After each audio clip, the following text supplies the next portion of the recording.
Hello there, everybody. Welcome back to Grinding with Borgman, episode 10.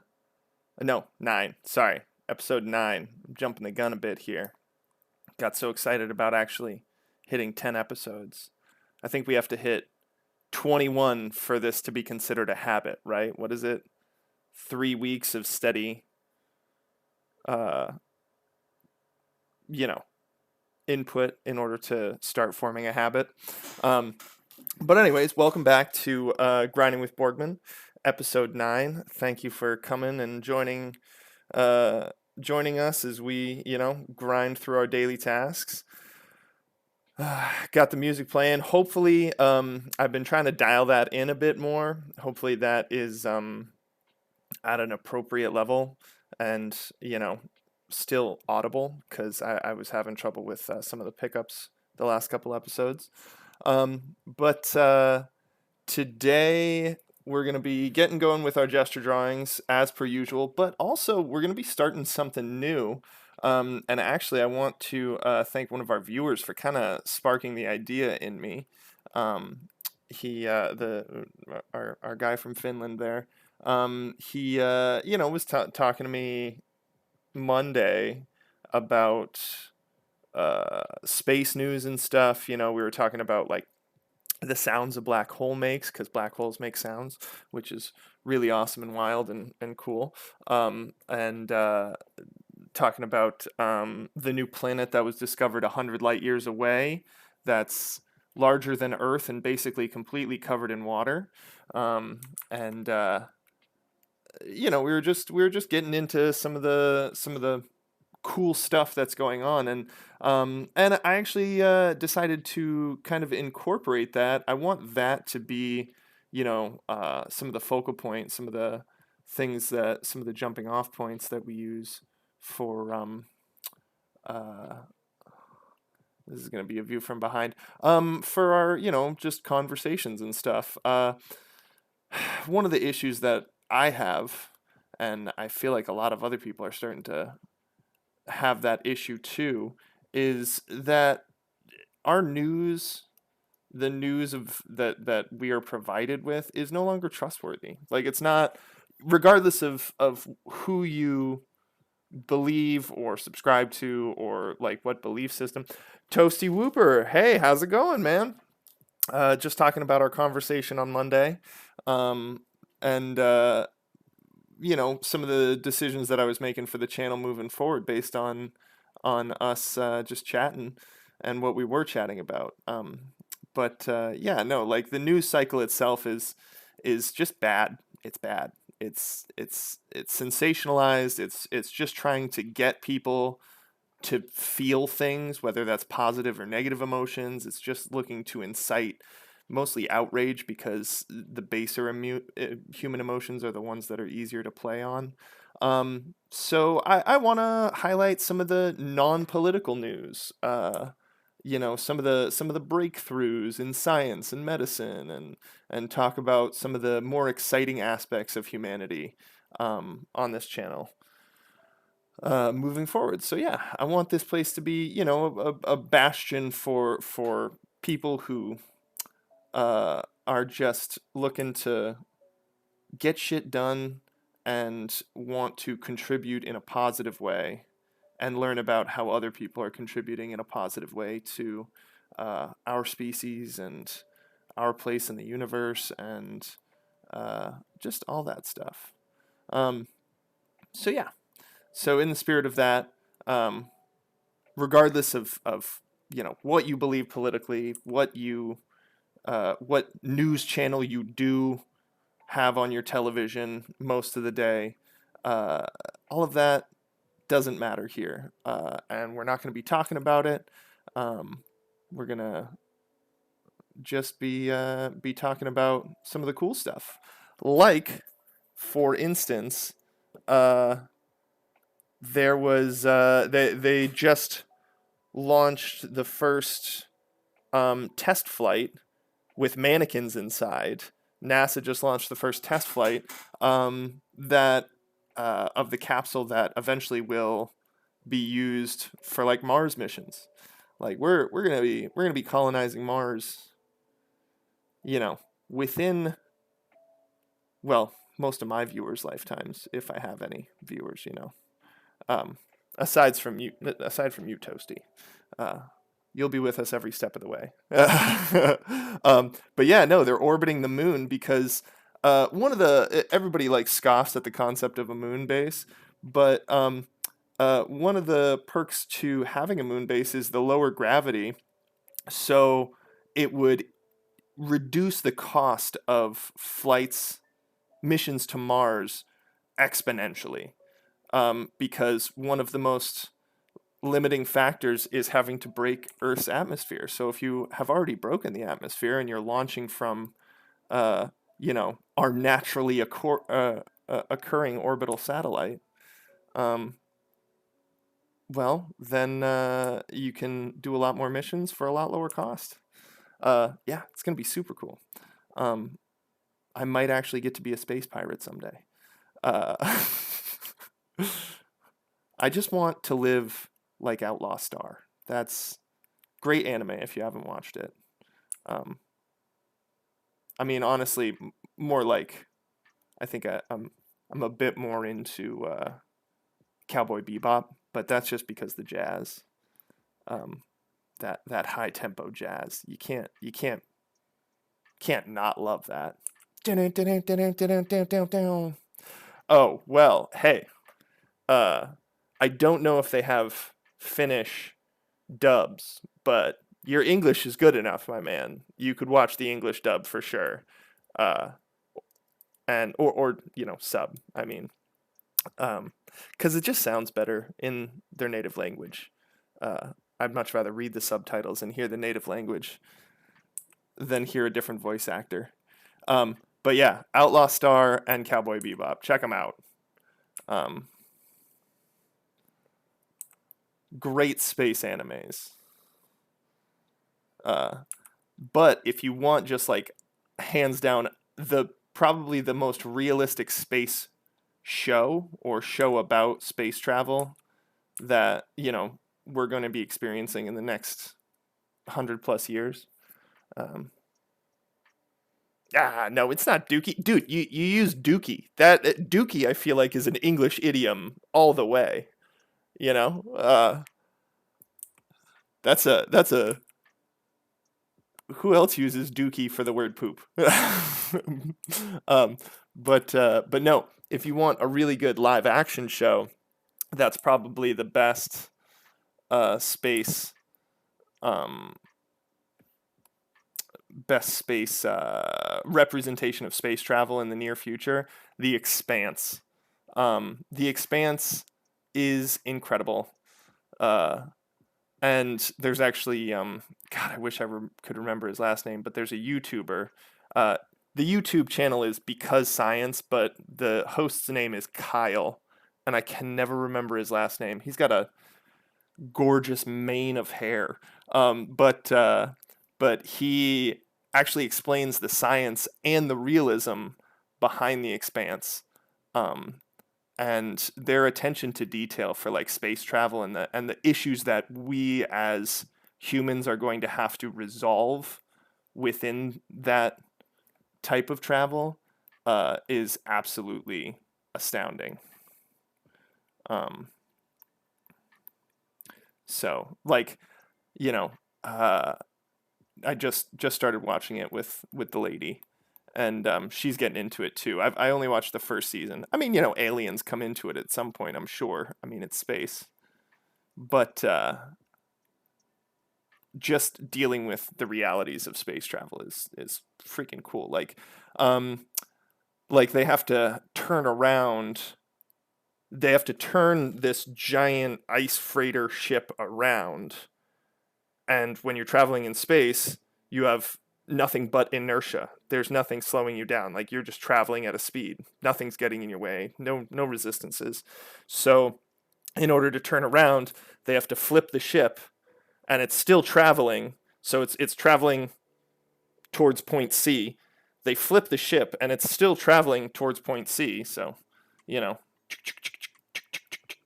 uh, and they have to spin it so it's facing this way, and then they rotate it so it's facing the other way, and then they have to ignite the boosters to start going back the way they came.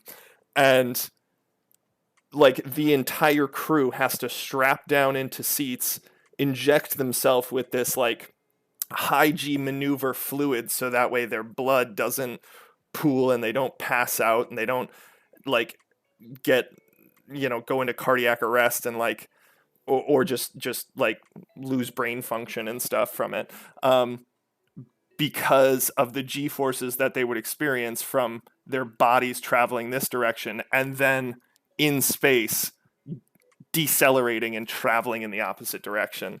And it's stuff like that that's just really cool, that kind of attention to detail, because it's like Star Wars, they're just like, we gotta fly around, we're gonna do like this tight loop around this asteroid, and it's like, no, like everything in space happens at a way bigger and slower pace.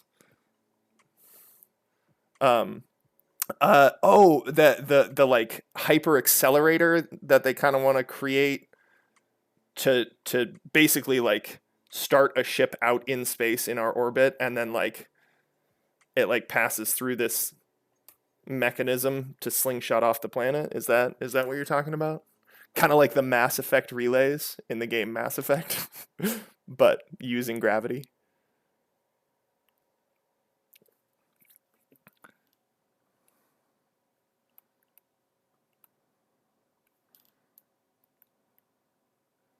I don't know. What is this sling? Yeah, that too. Yeah, no, I'll have to look into that. Um, there's just been and I was combing through some like space news and stuff before the stream started, because again I want to incorporate this stuff, and a lot of it is just them debugging things that they just currently launched, like and they're not always that exciting, but it's like they solved a data glitch on the Voyager project, which if you're not aware of the Voyager project, that's pretty wild. We have launched a data collection satellite outside of our solar system. So there are man-made objects outside of our solar system now. It's funny, Toasty, you actually got me onto a huge space kick lately. Like you, along with just like day-to-day life conversations, because like I was chuckling to myself because my brain just doesn't stop moving from thing to thing. So like we were driving in the car, me and the lady were driving in the car the other day, and she, like, I just had the thought, like, in a few months, spin spaceships fastest on, and it yeets. I like that new. That's it. I don't use the term yeet within my writing, and you do. So I think you're doing fine with writing English. That is an up and coming current term. And then yeets the spaceship into space, so no fuel would be wasted. That's wild. So it uses like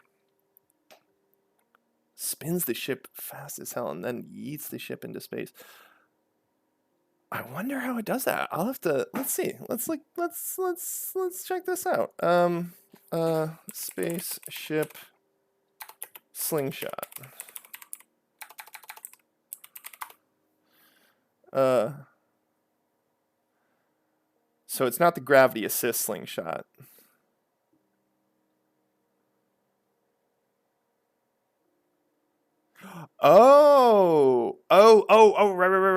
Right. Yeah, no, this is the one where it's actually it's a fuelless launch mechanism for satellites.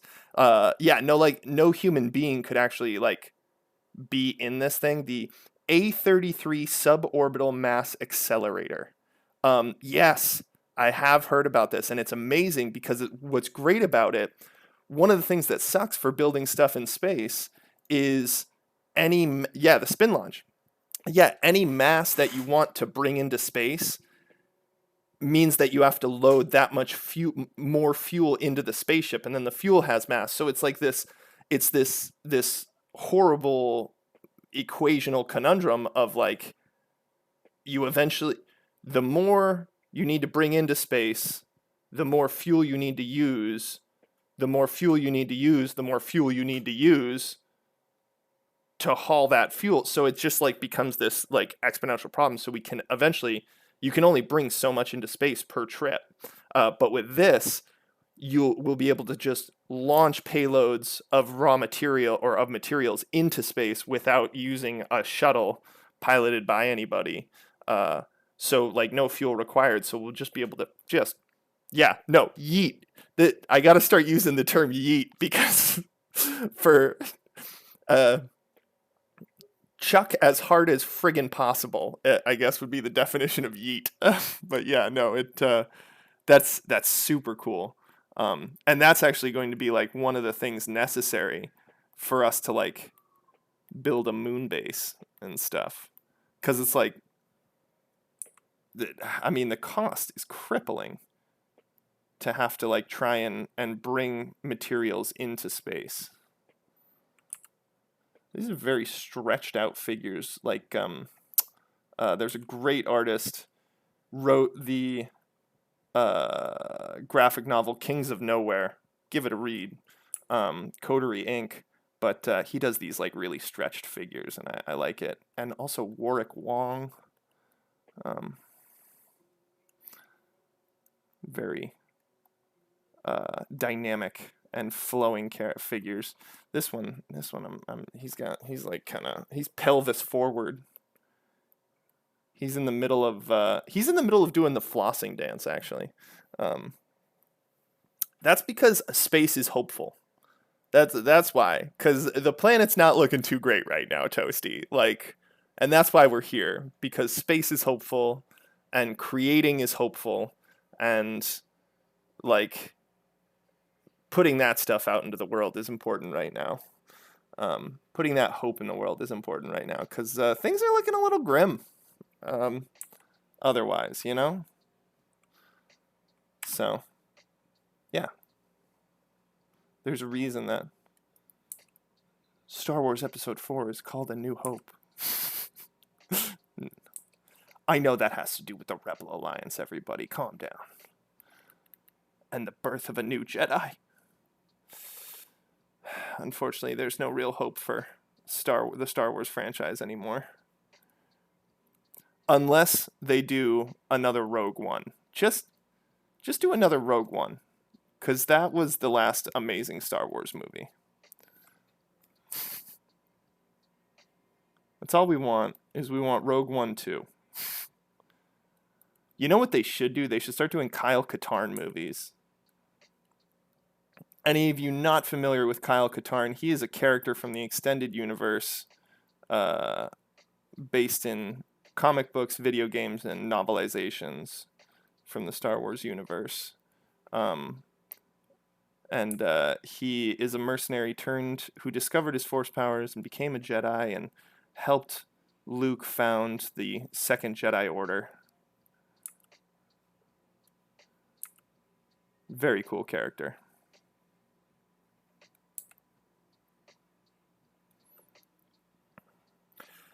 Dun, dun, dun. One of the things that I'm also very curious about is just like our own planet's history. So aside from like space stuff, is like our own planet's history and whatnot. First of all, our governments lie to us a lot about the history of the planet, as far as like, and I'm not talking about like human recorded history. I'm talking about like how old human beings are, like as a species, and like we're a lot older. Humanity has come close to extinction a few times. We've been around longer than most people think, and civilization has taken many different iterations before like ancient Greece, Rome, and Egypt, which is kind of where like our current world, like, you know, like that's where our current idea of ancient history begins. I don't know if it's fusing with our galaxy. I saw that Is that what's happening, or because I saw with the James Webb Telescope that they launched, they discovered two galaxies that are currently in the process of colliding, um, which is friggin' bananas. Um, but I mean, it takes what, tens of thousands, if not it takes millions of years, because I mean, galaxies are hundreds of to thousands of light years across. So in the time it takes for that light to like travel is how long it takes that galaxy to travel. So it's like maybe a galaxy is colliding with ours, but even if it was, which is cool, we gotta nail that down, Toasty. But even if a galaxy is colliding with ours, the concept of colliding has an immediacy to it that I think we need a different term for. Like the opposite of yeet, because it's like the slowest crash in the in the universe. Two galaxies colliding. They're colliding at the pace of like a million years. Still awesome though, because the night sky would look so insanely different once it's like started. Well, let's check. Let's check it out. We can pause. I mean, like, I paused to take a look at the spin launch, the A33 suborbital mass accelerator, the spin launcher. Let's see. Galaxy.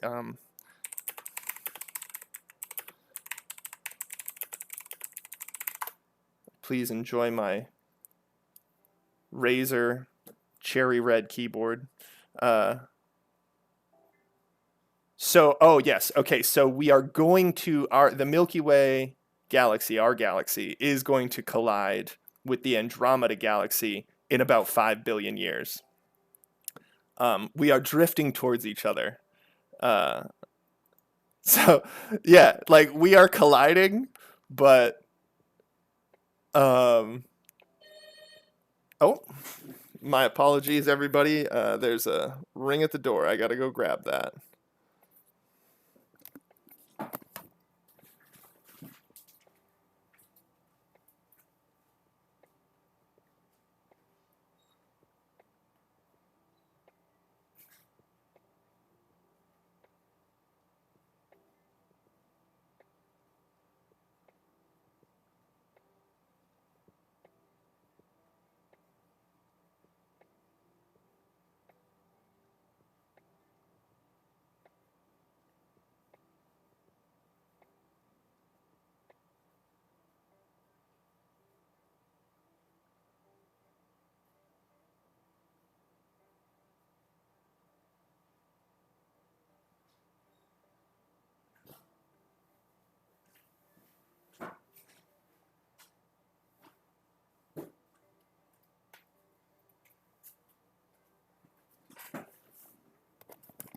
Oh, yeah, all right, we're back. Sorry about that.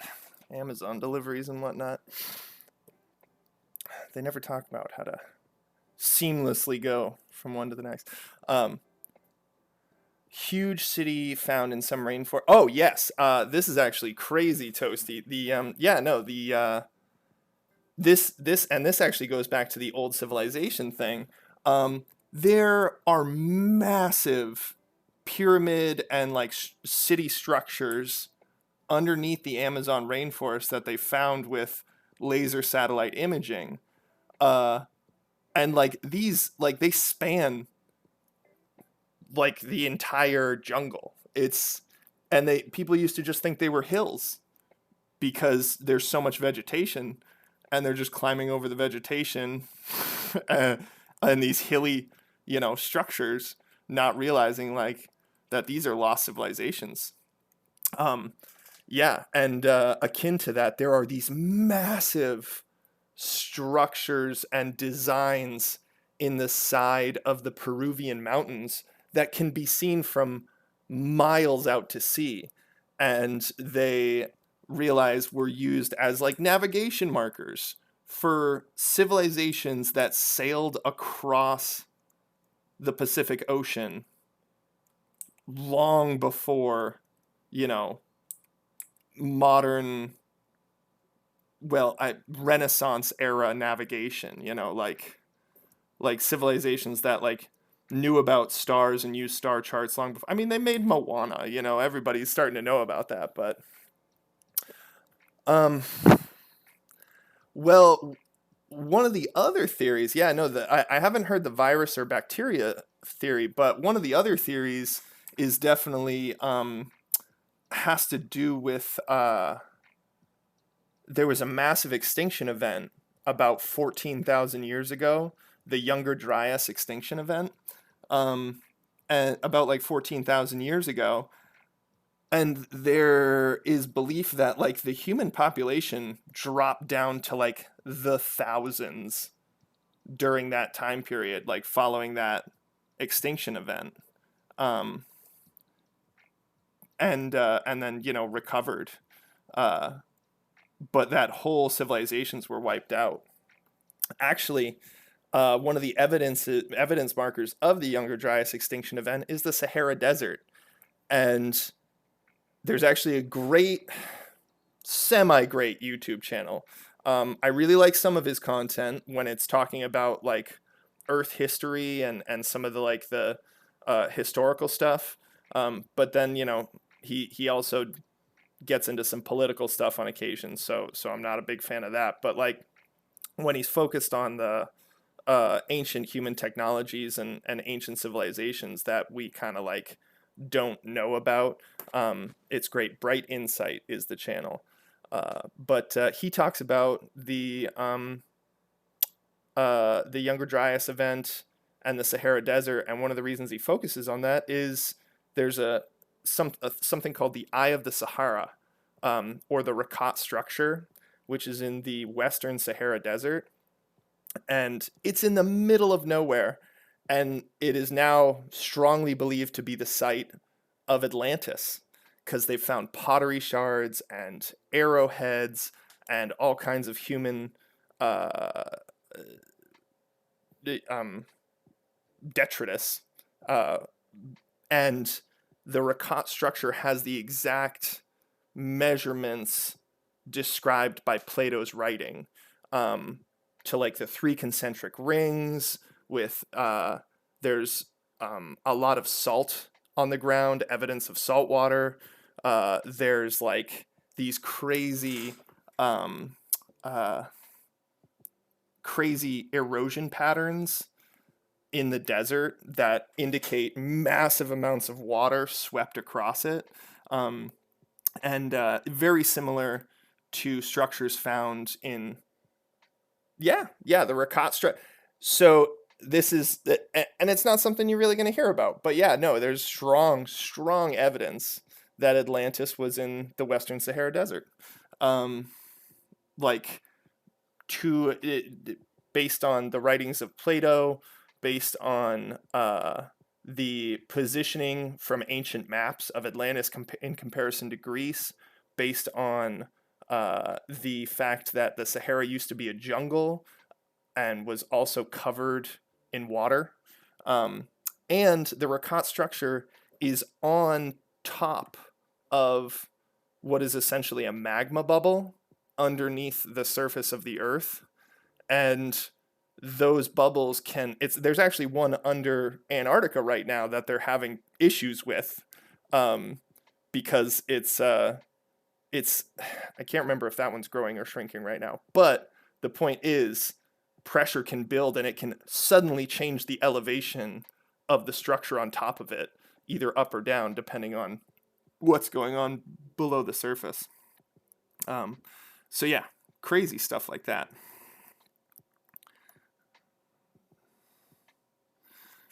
But yeah, so the Rakat structure in the Sahara, you should check it out, man.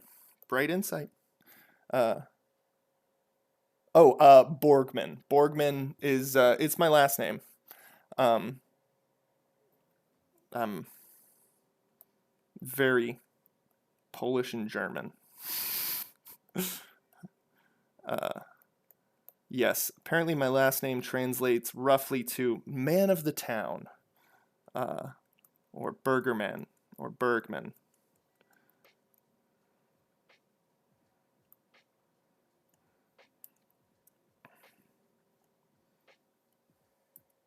Yeah.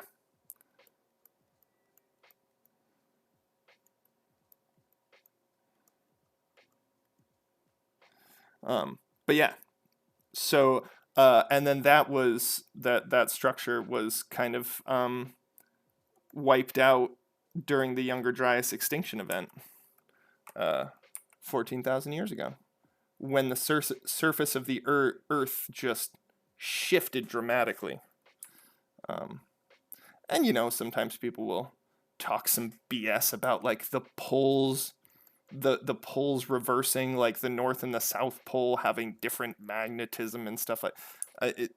That's not gonna come on. That's not gonna. Reversing polarity is such a science fiction thing. I mean, it's real, but it's also like you're not gonna like suddenly have microwave radiation pouring through the ozone layer because the poles got reversed. Um, I don't know why I got on that tangent, but Otzi the caveman that got murdered and pushed off a cliff. No, who is Otzi the caveman? No, the most recent like human remains interest piece that I saw, a natural mummy who lived between 3350 and 3105 BC, discovered in 1991 in the Otzal Alps. Murdered in his buried in his left shoulder. Arrowhead buried in his left shoulder. I don't know. If he got thrown off the cliff, that would murder him. But an arrow to the shoulder, I mean, every guard in Skyrim took an arrow to the knee, and they're still fine. Europe's oldest known natural human mummy, even older than like the mummies found in the peat bogs in like the UK. That's crazy. No, but that's awesome, man. But I mean, that makes sense. I mean, most that's like early. That's still like early Greek. Super early Greek is 3350 and stuff like that. What? Oh man, now I gotta remember when the Punic Wars were, because those are like my markers.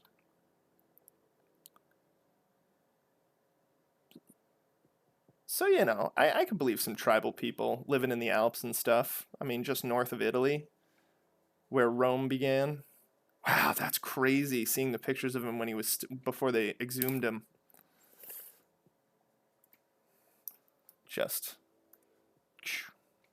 face down, shoulders exposed. Bloop, bloop, bloop. Frozen in the ice.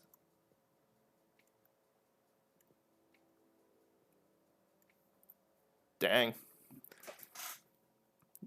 Da-dang, da-dang. Hopping back. Yeah. No, okay. Yeah, no, I would. Wow. That's crazy that they can just like get all of that. Maybe some of his organs were still intact because of like the mummification. And that's how they were able to like determine hyperthermia and freezing rather than death by falling uh, and whatnot. Um, but no, the last like human remains news thing that I read about was that it was years ago, but it was the Russian princess they found from like 2,000 years old or 2,400 years old. Wow, they knew what he ate before he died. That's so crazy. And that's why, like we They can determine that through scientific process and inquiry. And that's why we gotta kind of stop the war on science a little bit. You know, there's a bit of a war on science going on. Um, and spirituality is great. It is a wonderful thing for people to have, um, but religion isn't. And I because it doesn't allow room for inquiry. Spirituality totally allows room for inquiry. You know, that's your like. I'm sorry, I'm getting off on a tangent. Berries and a lamb. Was the lamb cooked? Oh no. Yeah, no, oh, hey, a fresh carrot. Wonderful to meet you. Jesus Christ. And that's the difference between spirituality and religion. Spirituality is a relationship with a higher power, a personal one, and religion is a group think. I got no problems with Jesus Christ. He's a rad dude if you believe in him. Taught great stuff like loving people and being meek and non-boastful and doing unto others as you do unto yourself. No, I'm all about that jazz. But that's the difference between spirituality and religion. Spirituality is your relationship with whoever you worship. Religion is a unified, codified groupthink that you are forced to that you force yourself to follow, and in turn, like the entire purpose of religion is to self-propagate. So your goal as a religious person is to force, through peaceful or non-peaceful means, just because you're doing it through debate doesn't mean you're not forcing somebody else to think the way that you think. And that's my problem with religion. It forces groupthink. And many religions don't they don't jive with science. And they don't jive with being questioned. And that's my biggest problem. Anybody who doesn't want to be questioned is not somebody you should trust. Ever. Just in life. Period. That's something that everybody should. If somebody refuses to be questioned, don't trust them. The caveman surgery thing? No, I'm gonna have to check out this cavemen doing surgery. I mean, as soon as you can stitch clothing together, because I could get behind that. Like what did they make their first clothing out of? Skins, animal skins. So as soon as you start, you're like, oh, I can stitch this, this animal skin to that animal skin when I cut it up. Well, hey, if my skin gets cut, then I could probably stitch it back together too. And that's why science is awesome. See, I could totally believe that they, were doing at least basic surgery, as cave people.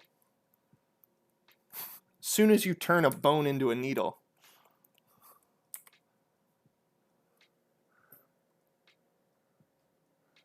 Humans made of dirt. Right on, my man. And if that, apologies for assuming your gender, fresh carrot, but I went with man right off the bat since I am one.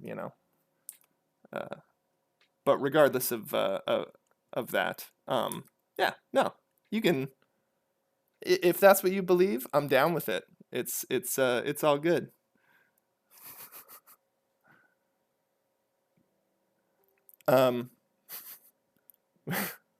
Okay.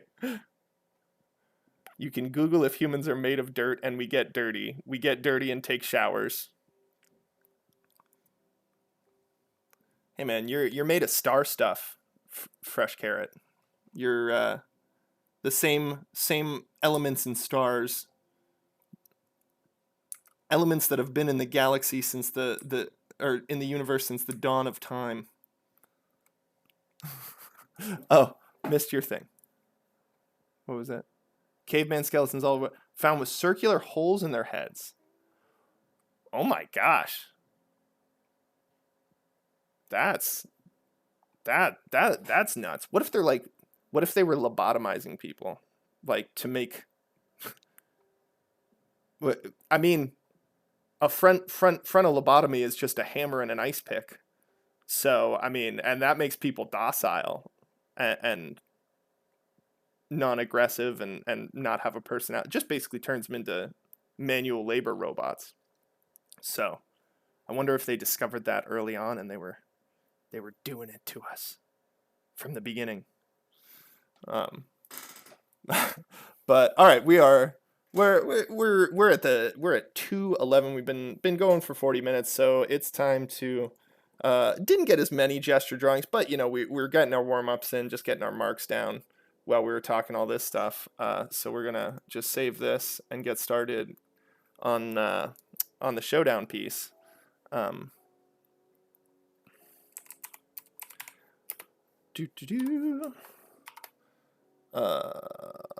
and I gotta ask for those in the chat. Is the music coming through at a good level, or is it try to fix their head pain by hitting their skulls? I mean, it would give you. It's a little loud. All right, thank you. Appreciate the feedback. Yeah, I noticed this song kind of picked up in volume. Thank you very much. Just need that feedback because I can't hear the recording, or else you guys will get mad feedback if I tune into the recording.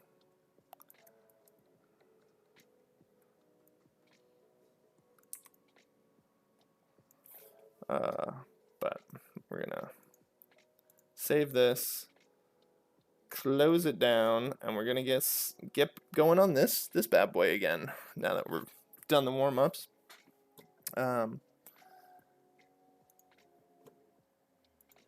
That's wild though, the holes in the heads.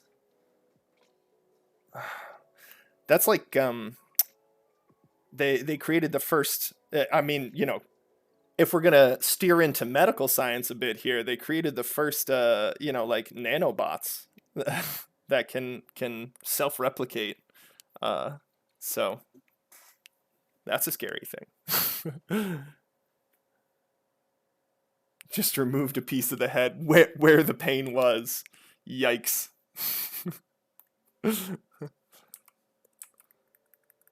So, you know, glad we're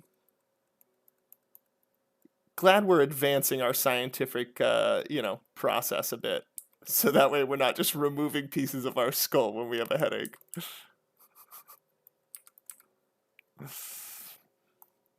All right. Digging into this guy a bit more.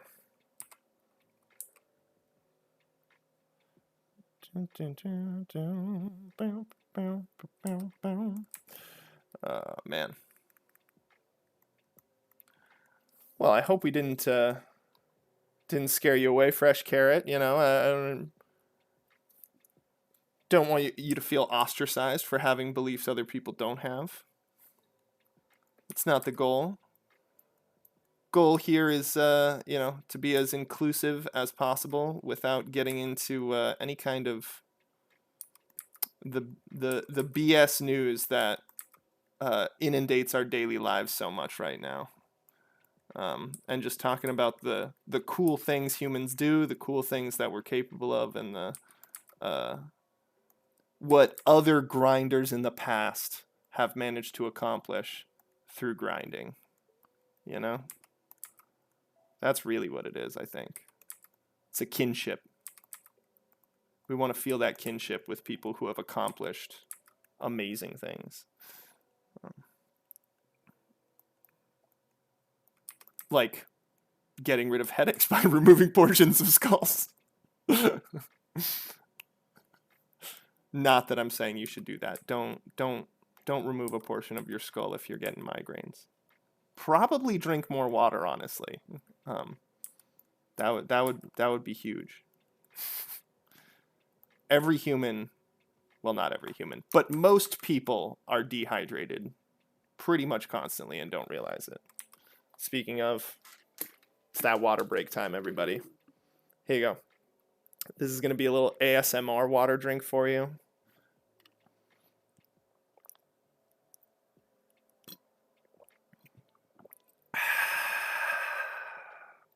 Did you hear that satisfaction? That's a hydrated body. That's what that is. You should get one too. Wait, a little slurp in there.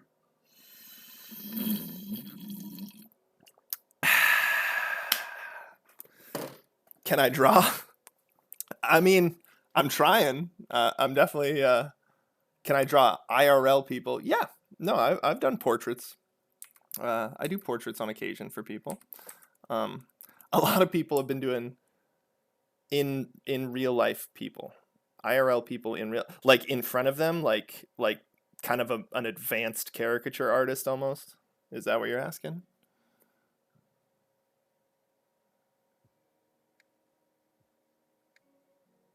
Oof. Maybe there was a mind flare on board the boat. This is week 3 of streaming. Really just got started. And this is the reason I started this carrot is I needed to get better about my daily habits and doing my warm-ups and stuff. And I just wanted to create a channel to hold myself accountable and also document my career progress and stuff in a way that other people might be able to, get something out of, perhaps. But yeah. So we haven't been streaming that long. Still dialing stuff in, still learning the ins and outs. Because I'm one of those kind of learn as I go, learn by doing, just because I'll just procrastinate forever if I don't. Draw. You want me to draw on paper? Well, I mean, it's. Oh no. I definitely much prefer drawing on paper. Actually, I'm doing an oil painting series right now. But this is really good for warm-ups and for the stream. And also, I need to get better at some of the programs, because one of the things with like computer programs versus like like traditional mediums. Oh, that music's coming in a little loud.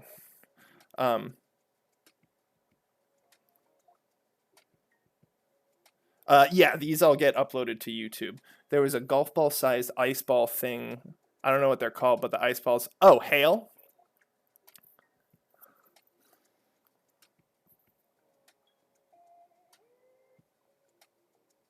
Because that would be intense if like hail fell so hard that it put holes in their heads. I mean, that being said, there are people who died at like hailstorms. But yeah, no, all of these. Yeah, no, that's wild.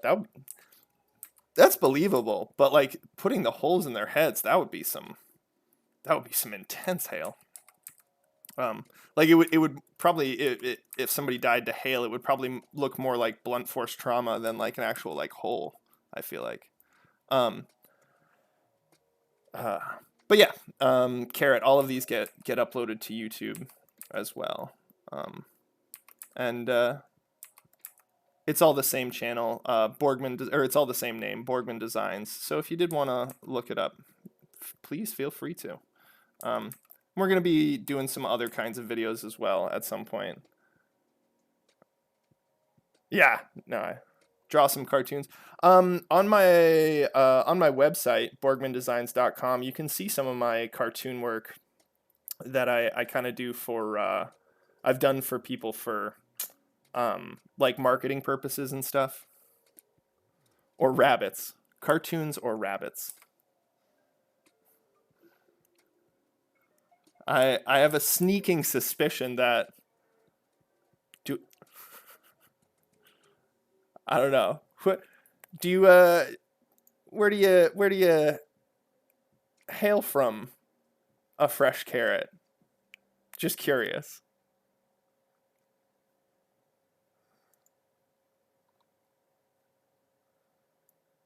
Hmm. Whoop.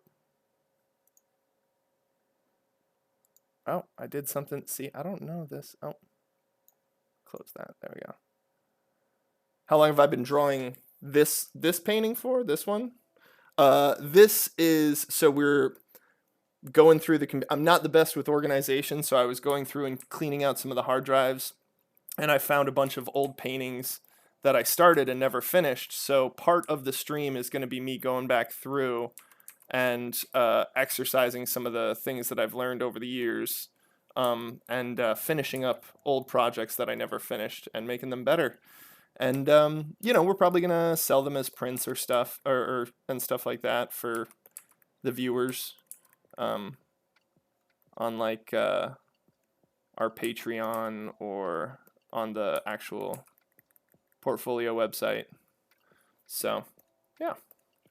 Um, but what I was saying earlier was I'm doing oil paintings right now in traditional medium, but it's really good for me to be doing the stream digitally, not only for just like recording and capturing purposes, but also because one of the major like things that slows you down when using online or when using computer digital programs is just not knowing the program well enough. Because then it's like using a paintbrush you've never used before, so you don't know what kind of mark it's going to make. Um, I mean, like the number of tools and things that you have access to with Photoshop or Clip Studio or Blender is insane. And knowing how to use all of them will just improve your work dramatically. And I used to be like a bit of a purist, and I thought that like using like filters and stuff was cheating, which I realize now I was just being an idiot, because I was just basically making myself have to work harder for no reason because I thought there was some sanctimonious reason for like doing everything by hand, every effect. But no, get over yourself.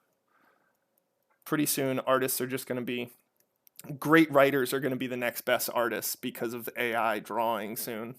So, um, but one of the issues with this one of the issues that's never going to go away with this channel is me and my tangents. I enjoy going on tangents, and uh, I'm not going to limit myself at all. But getting back from that tangent to answer your question, this is I made this original sketch about 5 years ago, and then we just rediscovered it, so we're going back into it. So this painting is from 5 years ago, and we've been working on it for for 3 streams now. So we've put maybe another like hour and a half, 2 hours into it, something like that. Boom, boom. All right.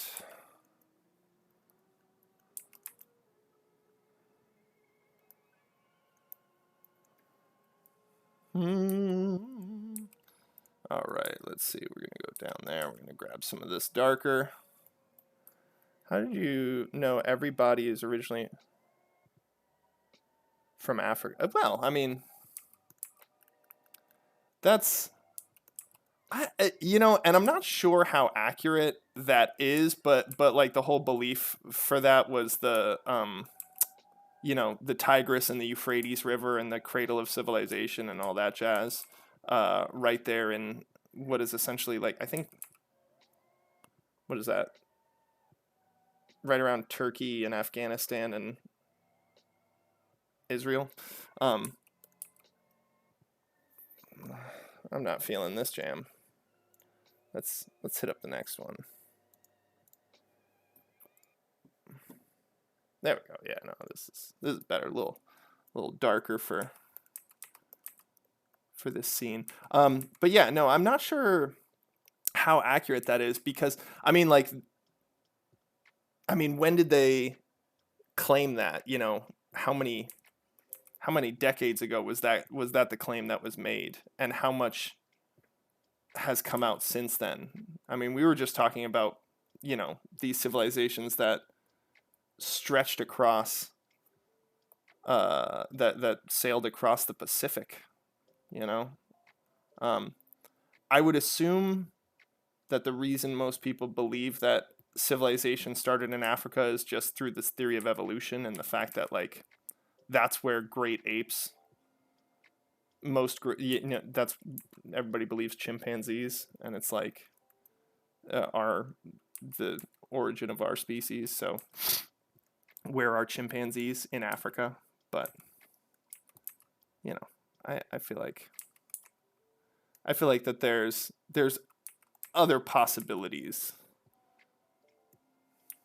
because I mean, like Neanderthals evolved in like Central and Northern Europe, and then they were wiped out by what is modern like Homo erectus and stuff, but they also bred with them too, because some people have Neanderthal DNA, but not everybody does. Huge monkeys, yes, I have heard that. You know, I'm still, one of my friends is a huge cryptozoologist fan.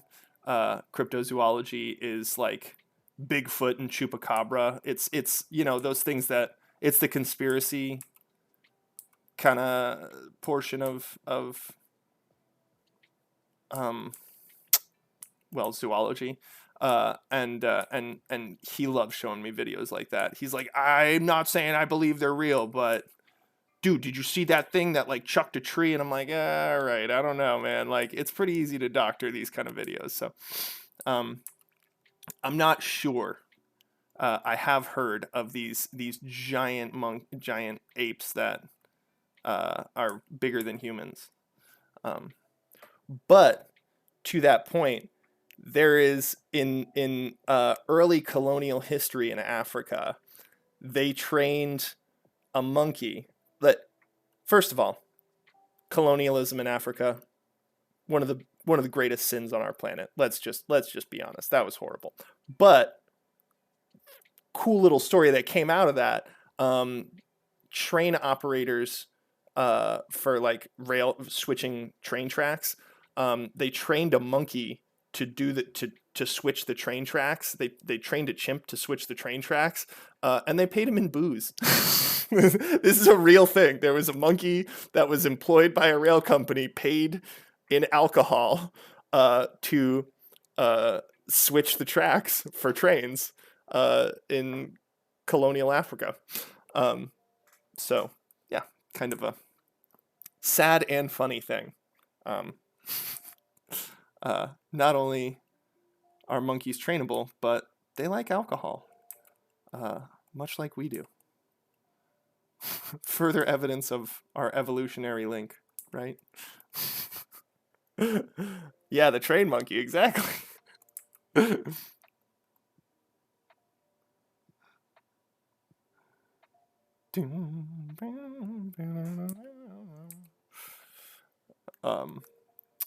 was I gonna say? I forgot. See, that's one of the issues. That's why we have so many tangents, because I forget what I'm gonna say most of the time.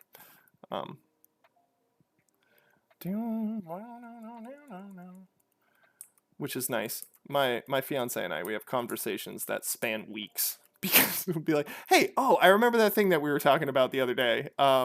Yeah, I had this point to make. Oh, okay, cool. Well, I'll get back to you with my point on that point in like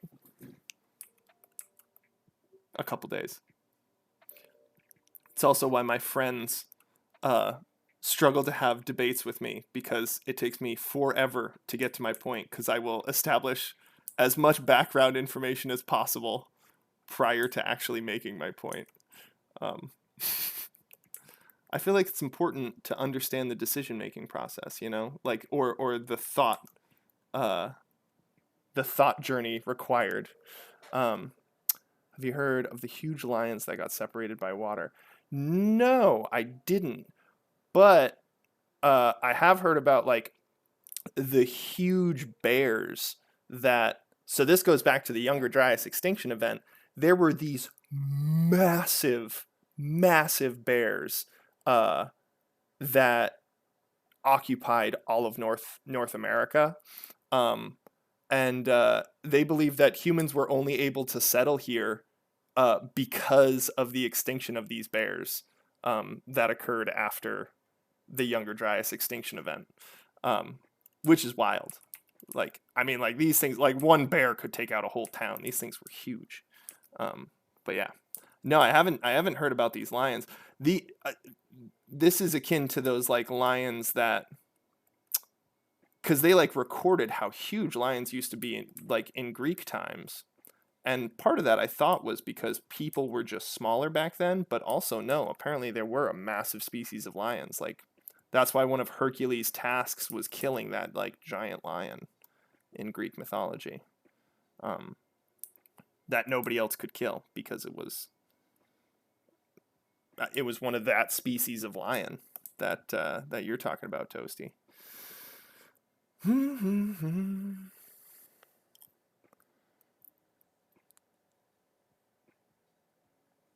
That's wild. Take down only water buffalo. Good God. Water buffalo are terrifyingly huge. And I am 6'10". Just to give you perspective, like I am 6 feet 10 inches of human being. And yeah, water buffalo are like at their hump as tall as I am. Well, maybe a little bit shorter, but still, like, there's all the rest of the buffalo. That's just their height from hoof to hump. Bananas, man. Bananas.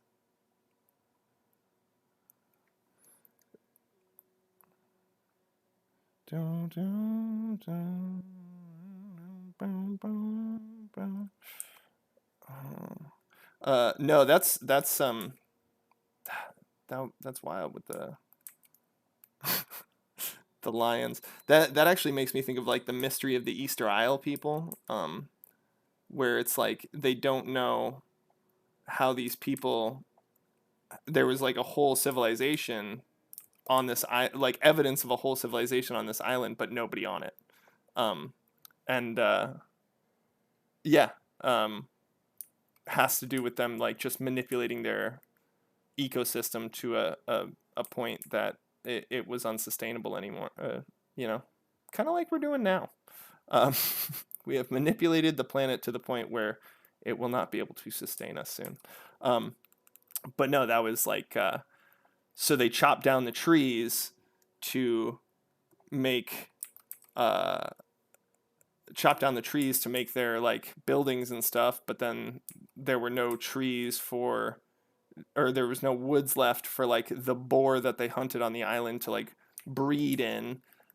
So then like the boars died off, so then they had no food source. So, like yeah, it was just this like chain of events. And now there's no trees on that island. What's this? That humans got smart only because of us stealing the idea of crows' ancestors. No, that's wild, but that's I feel like that's a very northern European style of like a very northern European theory, just based on like crows and ravens within you know the kind of the cultural mythology of that area. I did know that you can. That's so cool. But no, I did know that that you can actually befriend families of crows, and the crows, a murder of crows. By the way, coolest name for a group of animals ever. A murder of crows will remember you from generation to generation, because they can like pass that knowledge down, which is wild. Uh, if crows have an oral history within their own murder, that's so cool.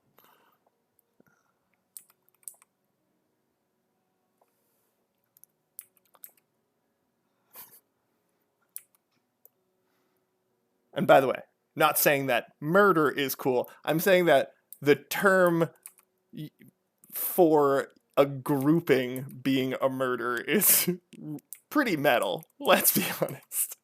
It's a pretty metal way to identify yourself. Well, I mean, we identify them.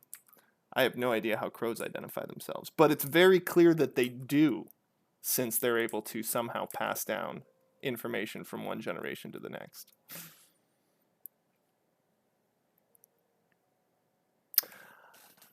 You know, I would believe that, and like it's a really cool thing, and I totally would believe it if it weren't for the fact that like lesser primates than us use tools. You know, like the fact that animals that we are believed to have evolved from already use tools, which is the only thing that makes me go like, I don't know. I think a lot of animals are just smarter than we give them credit for. Um, and there's also the difference between intelligence and wisdom, you know? Um, and like intelligence would be the first person to pick up a stick uh, and use it as a tool or bang a rock to crack a nut.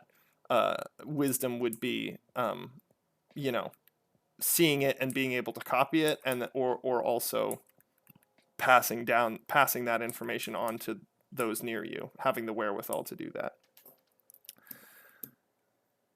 How do I know that monkeys didn't learn that from crows? Um, I don't know that, but they also don't live in the same areas. They don't occupy the same environmental regions. And then also on top of that, there are so many other animals that use tools aside from crows. But again, super cool concept. You know, Odin sent his ravens down to teach humans how to use tools. No, you know, that's a bit of more Norse mythology take on it, but it would be super cool if people like learned from crows. But I think it's more of a natural occurrence, uh, just because of how many. Um, heard all tomorrows. It's a theory of future evolution. No, I'll have to check that out. All tomorrows. I've got a little notepad for things I got to check out when people mention them on the stream. Um, so I'll scribble that down. All tomorrows. No, that's cool. I'll have to look into that. Because I am super interested in that kind of stuff.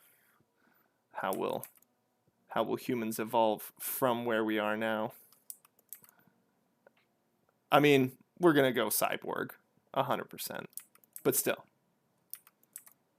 it'll be cool. I mean, Elon Musk is already he is revving to get that Neuralink, you know, into human trials. So, which, you know, I'm of two minds.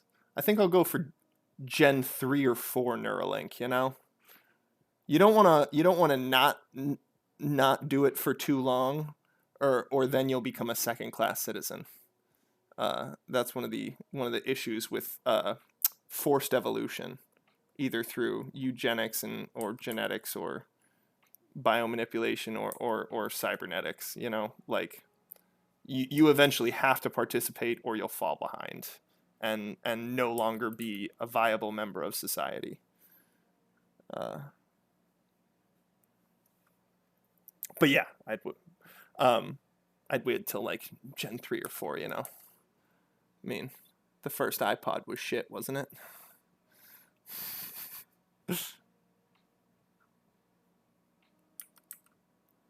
Steve Jobs is like rolling over.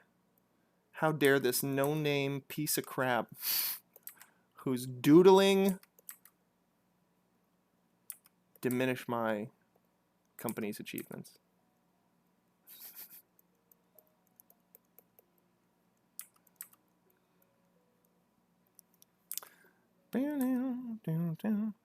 All right.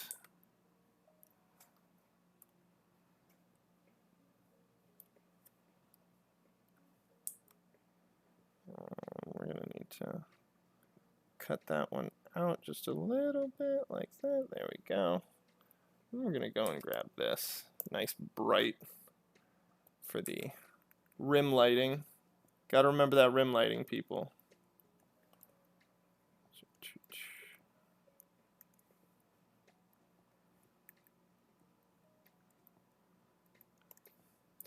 And the nice cheat with the rim light is you can do outlines without it appearing as an outline.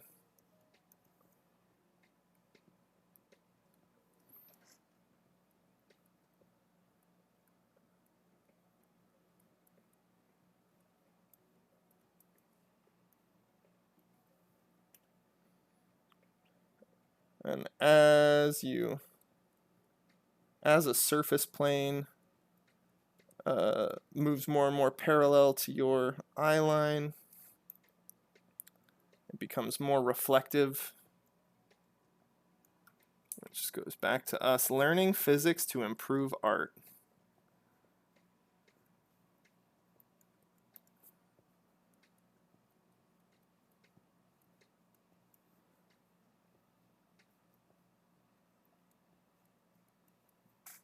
So that scoots down, and this would actually get cut off pretty abruptly after that.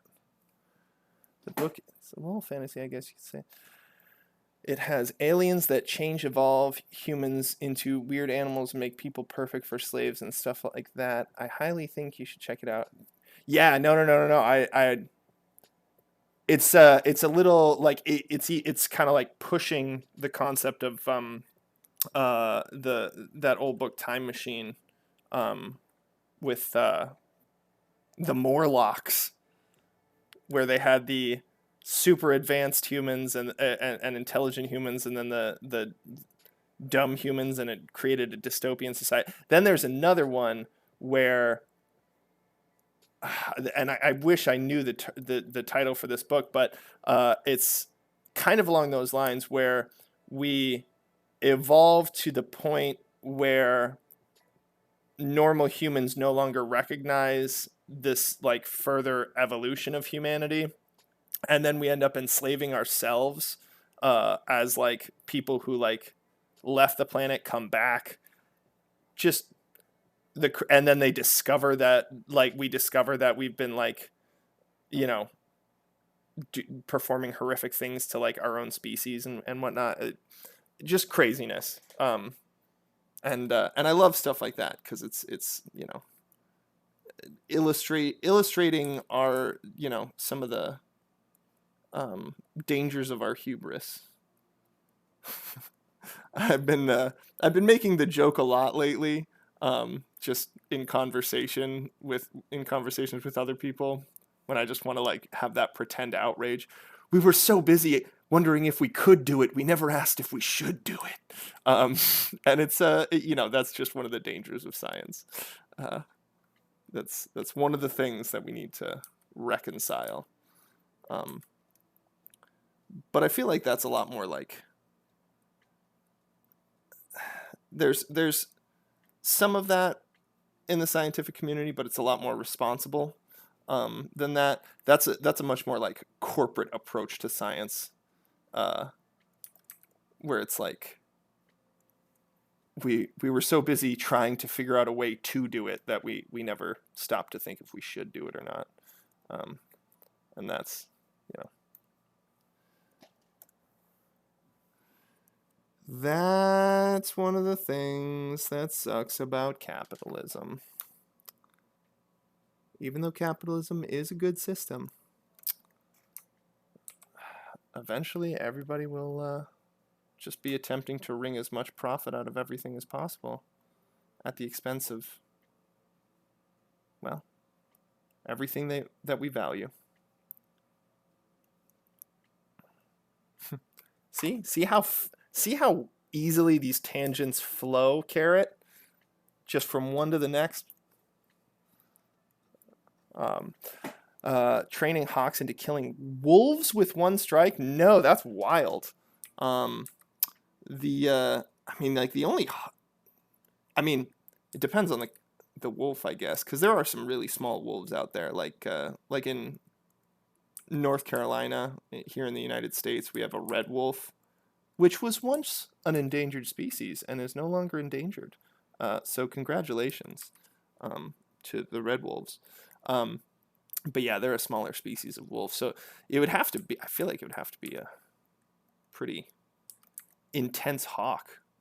The only thing that I can think there's videos of like golden eagles and there's a bird that's even bigger than golden eagles that like drag like billy goats off or drag goats off of cliffs and then like cause them to fall and then they go and eat them up after they fell to their death. which is nuts. Just think about that for a hunting method. Oh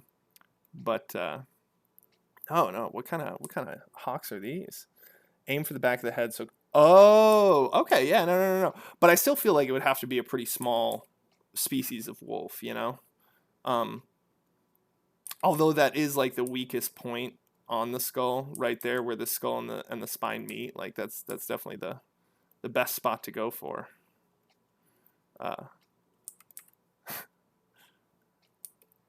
And it's also, you know, something that hawks are pretty familiar with because, again, in an earlier episode, I had mentioned my love of zoo books. And as a kid, my favorite bird of prey on the planet is the peregrine falcon. Fastest animal on the planet. Diving speeds of up to 212 miles per hour, which is insane. But there's this really cool video of a peregrine falcon decapitating a duck in a single strike.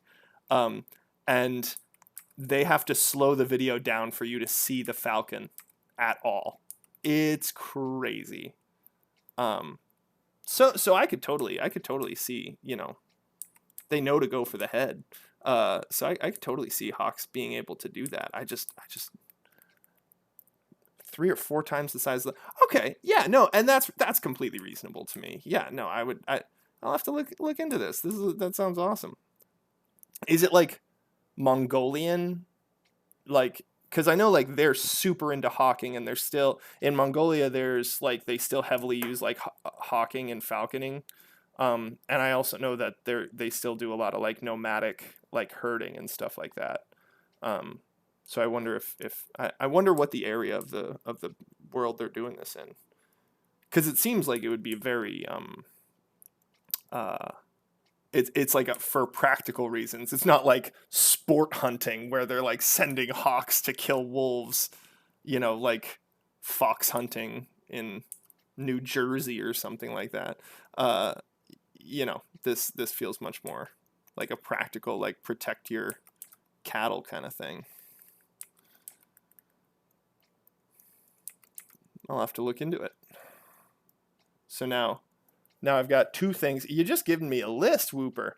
Let's see. But yeah, so tomorrow's what was it? All tomorrows and these hawks. Yeah, no, that would make the most sense to me is like Mongolians. See, and then that just jumps me to a South Park episode in my brain. Goddamn Mongolians! Stop trying to break down my shitty wall. See, and I know more about Mongolian culture than just their antagonism towards the Great Wall of China.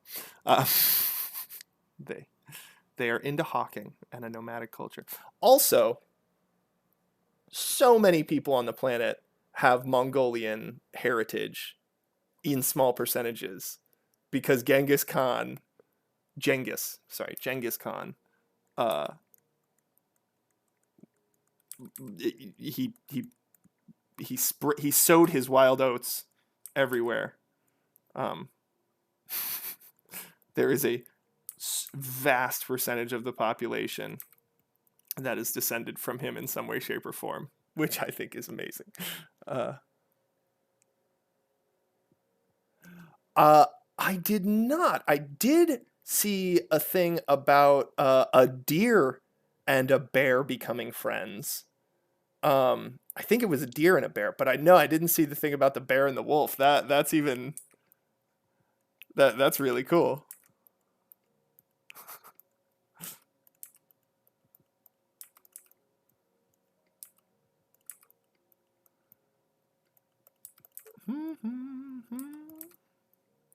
My goodness. See, this is why we need Finnish news. I mean, where are you getting all of your news from, Whooper? Because, like, I'm telling you, man, this is not showing up in the Americas.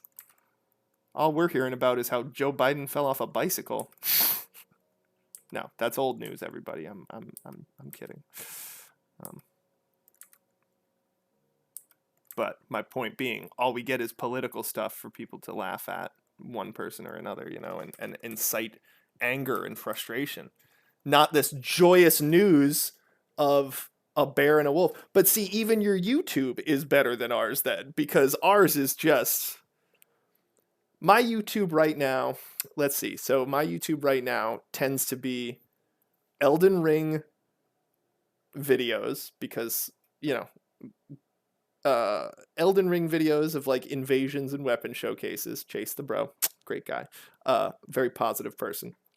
StarCraft 2 matches because I like them. I like to have them on in the background. Mythology lore, and man, and drawing videos. Lots and lots of drawing videos. And then, occasionally like Corridor Crew, who, by the way, everybody should support. Amazing channel. Great, like, VFX breakdowns, teach you about movies. They also, because with VFX, they require, like, knowing physics and stuff even more to like, sell, like, a VFX shot. You have to know how, like, lighting works and stuff like that. Fantastic channel for developing your art skills, because they just, like, explain, like, oh, well, if this light is creating this light source, then in our CG render, we need to, like, supply this light source and have the figure, like, look this way. And then, like, they also explain, like, what makes a shot look good or bad and, like, how to integrate realism, like, real footage with, like, CG footage and, like, what makes it look good and look bad. And their channel recently got hacked and deleted, so they need the support. And they're great dudes. So yeah, where was I going with that? Oh yeah, Vlad the Impaler and Queen Elizabeth are related. Well, that actually makes total sense because every European monarch was related basically for like 400 years. From like the 1200, from the Norman invasion on, basically. So from like 1300 on, it was all like every monarch in Europe was basically related. So that makes total sense to me. And it is cool. Not many people know that Vlad the Impaler is, that's who Dracula is based on, and he was a real dude in history.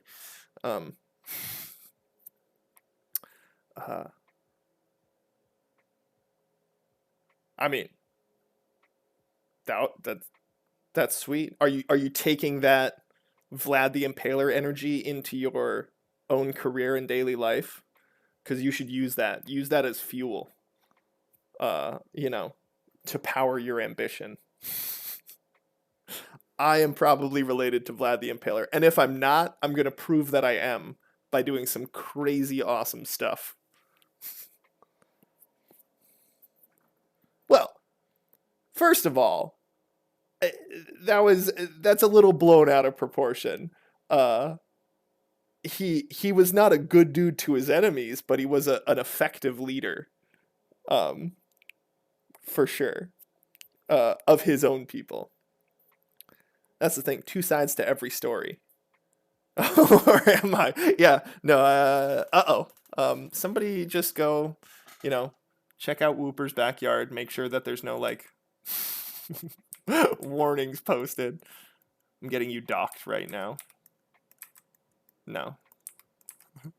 Trust me, we don't have enough clout. Nothing to worry about here. Oh man. Woof. I got so caught up in the conversation today. It was good. I loved it. But I did not accomplish much here.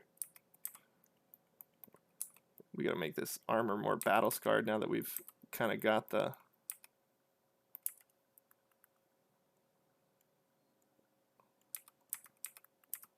got some of the actual form down.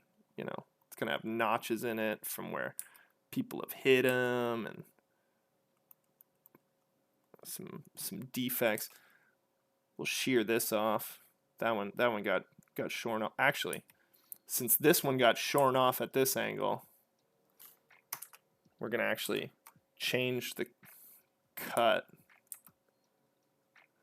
They were trying to decapitate him and didn't manage it.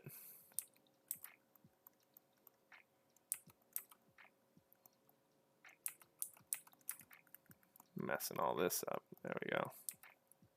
And then we'll change the angle of this.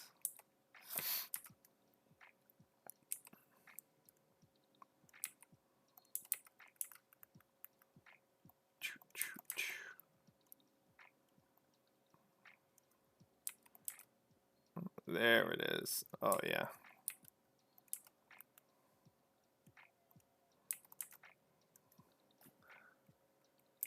Oh, dude, super crazy how smart Romans were. Actually, I really want to visit Rome because, like, you can still find, like, you can get, like, there's, like, like, ancient perfume bottles and stuff because they would just throw their trash over the walls. So, like, you can find, like, you know, a lot of old stuff, just outside of, like, the ruins. I mean, I don't know if they allow you to take it if you find it, but you know, there's plenty of perfume bottles in the world. Why not just let me have this one? Oh yeah, the water coliseum. Yeah, the way they used to be able to like, yeah, because they would have full blown. They would fill the coliseum with water and have naval battles for people to view. Like that's insane. Are you kidding me?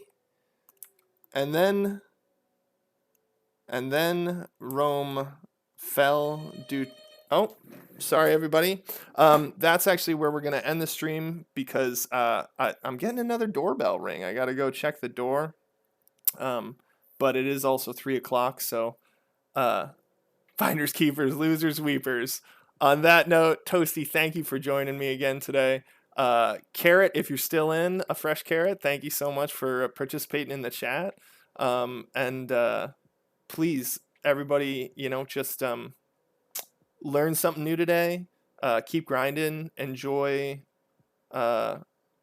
life. Find ways to do it, and find ways to help bring more love into the world. So thank you for joining me, and I will see y'all tomorrow at 1:30. You have a great day too, man. I appreciate everything that you do here. All right. Love y'all. Have a good one. Thank you so much.